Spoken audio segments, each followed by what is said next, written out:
let's jump right into it. The law of the first impression. People do business with people they know, like, and trust. So as we talk about this law, we're going to bring back the word posture because that's the way people receive you, and first impression has a lot to do with that. And let me tell you a quick story. When I was in my mid-20s, I drove an '89 Honda Accord, 4 doors, 3 windows. It was a piece of junk. You could hear it clicking from miles. And for those of you that have done this, well, let me ask you, have you ever placed an order at a fast food restaurant by opening your front door? I mean, I did this for several years. I would pull up to a McDonald's drive-thru and I would open the door and I would place the order. Hey, give me number 2 with the Coke or whatever. Well, that wasn't the issue. That was kind of embarrassing, but that wasn't the issue. Really, the issue is when I pulled around to get the food. Well, they have these concrete blocks that don't allow you to open your door. So my wife would be sitting in the next seat, my 1 or 2 year old in the back seat. She would get embarrassed. She knew what was about to happen because for years, what I did was just pull my vehicle up an extra 3 or 4 feet, roll down the back window, hit recline on the seat, and lay back while they handed me my food through the back window. Now, I know it sounds funny because I was really good at being broke for many years, and I just didn't want to spend the $75, which is all it took to fix the window. I didn't realize it at the time. But I had a broke window for years, creating a first impression that really lasted from the McDonald's attendant. I mean, think about it. The looks that I got from someone making, in this case, and I'm not upset with this, but they weren't making a lot of money, but the first impression I was making certainly did not raise their excitement about knowing me or wanting to know me. And, you know, it's kind of funny, but realize this. We all make first impressions. People judge us whether we like it or not. You're judging people within the first minute, within the first 30 seconds of having met them. We have to address this in network marketing. We have to deal with the idea that when we connect with anyone we meet, we're either going to set ourselves up to be someone they want to do business with in the future or not.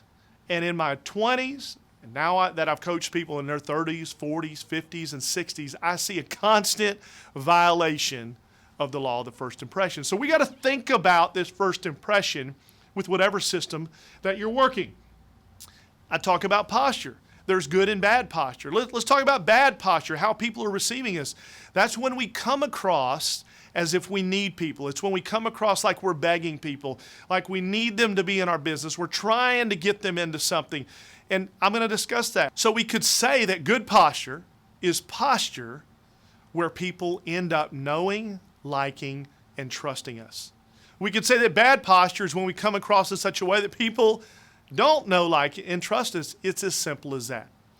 Let me talk about and give you an example right now that you can apply to your system in your business that will really take care of some of the basics of enhancing your first impression.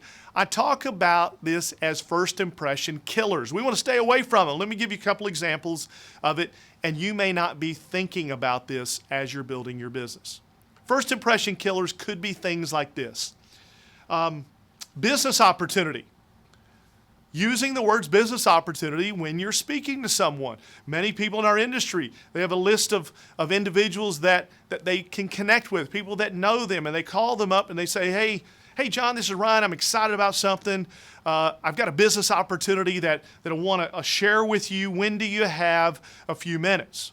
Well, it sounds like a pretty innocent contact. I mean, that's what it is. A business opportunity is what we're dealing with. It might be something that would sound normal to you, but here's the problem.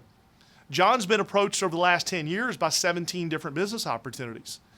He's not negative at you, but somehow when you use the word business opportunity, he immediately puts up a wall that rejects everything else you're going to say after that point. So without you even knowing it, without you even telling him what you have, you've already created a negative reaction, and John begins to avoid everything you're going to say, and you had nothing but an excited tone in your voice. How in the world could he reject everything you're saying?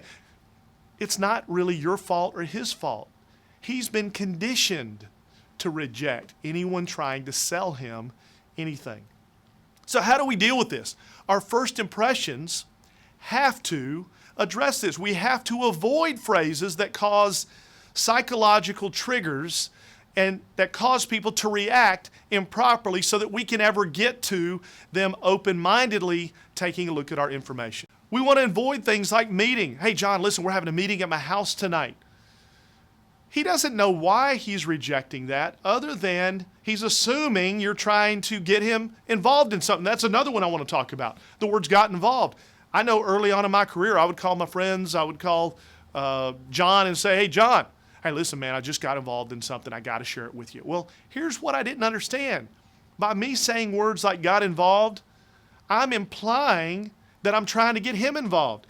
He begins to reject that without even knowing why he's rejecting it, and I get a negative reaction or a uncommittal reaction, or it's very difficult for me to get him to meet with me because of some of the innocent words that I've used. See, this is an example of something I want to point out to you. You're going to see a lot of phrases, you're going to get a lot of ideas, you're going to hear a lot of ways to say things, but if you really pay attention, this is what the Now You Know philosophy is about. I want to help you with whatever system you're working with. If you really pay attention to it, there's some words that if you don't pay attention to them, it'll cause everything not to work the way that it should work. So I just want to coach you on thinking about the few words that you're saying to set up the next presentation, the next event. Try replacing business opportunity with words like idea. Hey, John, dude, man, I'm excited about something. I've got an idea I want to run by you. Can we grab some coffee tomorrow? Or, hey, could you swing by the house? We're having a get together. Avoid words like meeting. Avoid words like business opportunity.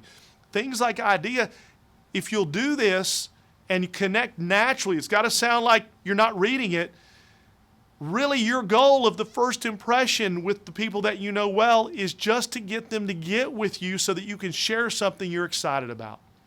You're not going to sell them. You're not going to beg them. You're not going to talk them into it. We're going to use the law of first impression for our benefit. So as part of you viewing this information, part of you being a part of this community, I'm going to give you a downloadable access right now.